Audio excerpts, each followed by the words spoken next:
అందరికీ నమస్కారం. ముందుగా ఈ వీడియోకి ఒక లైక్ కొట్టి మన ఛానల్ని సబ్స్క్రైబ్ చేసుకోండి. అత్యంత పవిత్రమైన ప్రదేశాలలో పూజ గది ఒకటి. మన పూజ గదిలో ముక్కోటి దేవతలు సంచరిస్తూ ఉంటారట.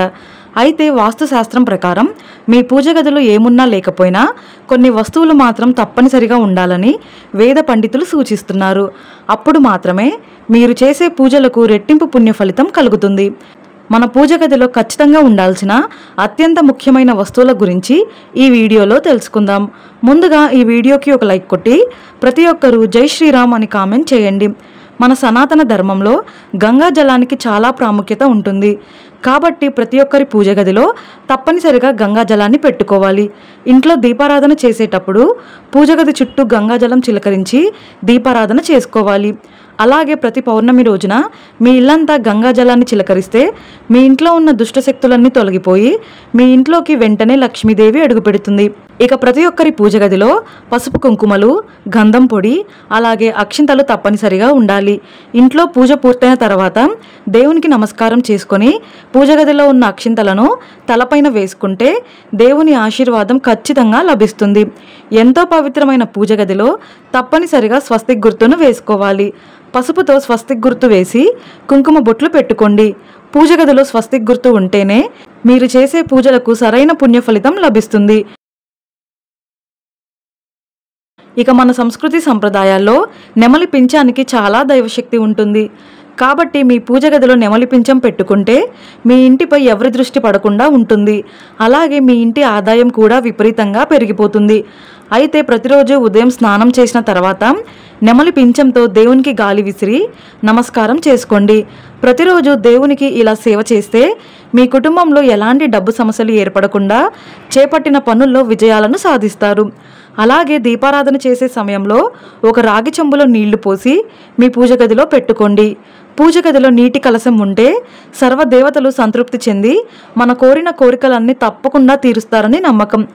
ఎవరైతే అప్పుల సమస్యలతో బాధపడుతున్నారో అలాంటి వారు ఒక పసుపు రంగు వస్త్రంలో ముద్ద కర్పూరాన్ని మూట కట్టి మీ పూజ గది ఉత్తర దిశలో పెట్టుకోండి. ప్రతిరోజు ఈ కర్పూరం మూటకు ధూపం వేసి నమస్కారం చేసుకోండి. అప్పుల బాధలన్నీ వెంటనే తీరిపోయి విపరీతమైన ధనాకర్షణ సిద్ధిస్తుంది.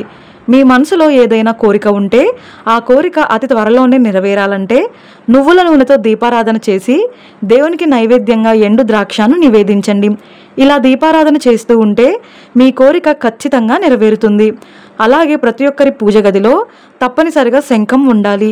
పూజ గదిలో శంఖం ఉంటే మీ ఇంట్లో ఎలాంటి సమస్యలు లేకుండా మీ కుటుంబం అంతా ఎల్లప్పుడూ సుఖ సంతోషాలతో జీవిస్తారు.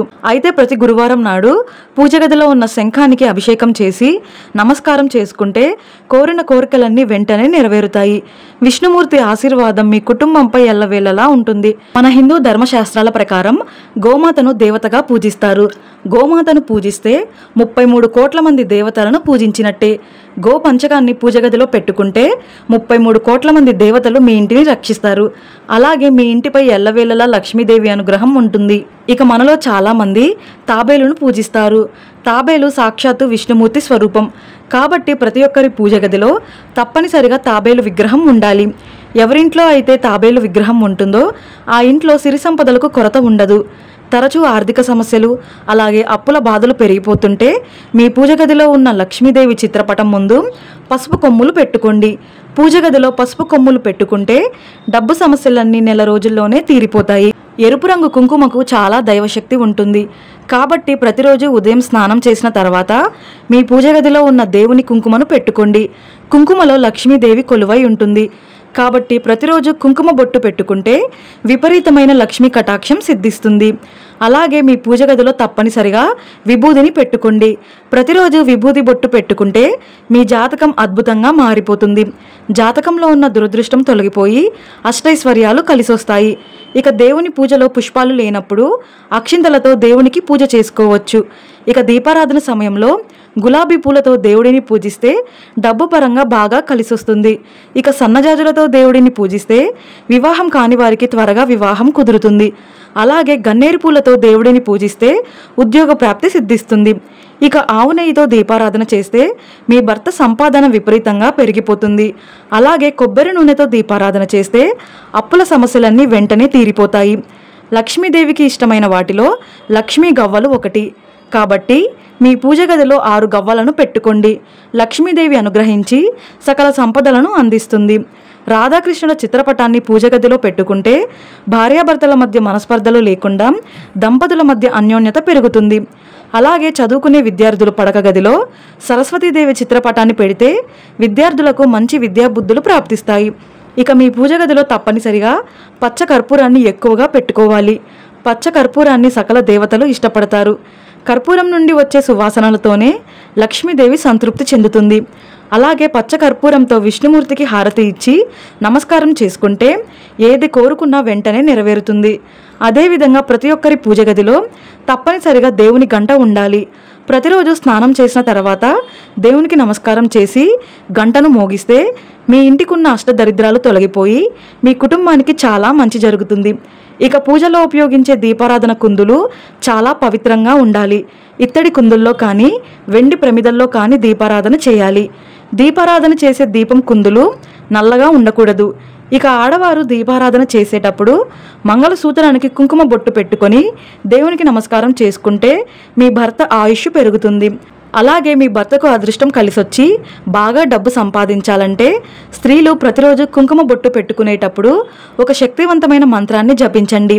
ఆ మంత్రం ఏమిటంటే ఓం సర్వేశ్వరి సర్వశక్తి స్వరూపిణి మమ కుటుంబ రక్షమాం కురుకురు స్వాహ. ప్రతిరోజు ఈ మంత్రాన్ని చదువుతూ స్త్రీలు కుంకుమ బొట్టు పెట్టుకుంటే మీ భర్తకు అదృష్టంతో పాటు ఐశ్వర్యం కలిసొస్తుంది. ఇక ఇంట్లో దీపారాధన చేసేటప్పుడు దీపం ప్రమిద కింద 2 తమలపాకులను పెట్టి దీపారాధన చేస్తే మీ పూజలకు దేవతలందరూ సంతృప్తి చెందుతారు. అలాగే రావి ఆకు పైన నువ్వుల నూనెతో దీపం వెలిగిస్తే పూర్వజన్మ పాపాలన్నీ తొలగిపోయి కోటి జన్మల పుణ్య ఫలితం లభిస్తుంది. మనలో చాలామంది పూజ గదిలో శివలింగాన్ని పెట్టుకుంటారు. అయితే తెలుపు రంగు శివలింగాన్ని మాత్రం పూజ గదిలో పెట్టుకోకూడదు. ఇంట్లో శివలింగం ఉంటే ప్రతిరోజు నీటితో అభిషేకం చేసి నైవేద్యం సమర్పించాలి. శివానుగ్రహం సులభంగా లభించి అఖండ ఐశ్వర్యం వెంటనే లభిస్తుంది. ఇక మనలో చాలామంది పూజ కోసం తులసి దళాలను కోసుకుంటారు. అయితే పూజలో ఉపయోగించే తులసి ఆకులను ఎట్టి పరిస్థితుల్లోనూ కింద పెట్టకూడదు. అలాగే మనలో చాలామంది దేవుని పూజ కోసం మార్కెట్లో పూలు కొనుక్కొని ఆ పూల కవర్ని నేలపైన పెడతారు. నేలపైన పెట్టిన పూలను పూజలో ఉపయోగించకూడదు. మీ పూజ గదిలో భగవద్గీత, రామాయణం వంటి పవిత్ర గ్రంథాలను పెట్టుకుంటే ఎన్నో శుభ ఫలితాలు కలుగుతాయి. మీ కుటుంబం మొత్తానికి జ్ఞానం, శ్రేయస్సు, సంపూర్ణ ఆరోగ్య ప్రాప్తి కలుగుతుంది. సాలగ్రామాన్ని విష్ణు శిలారూపంగా భావిస్తారు.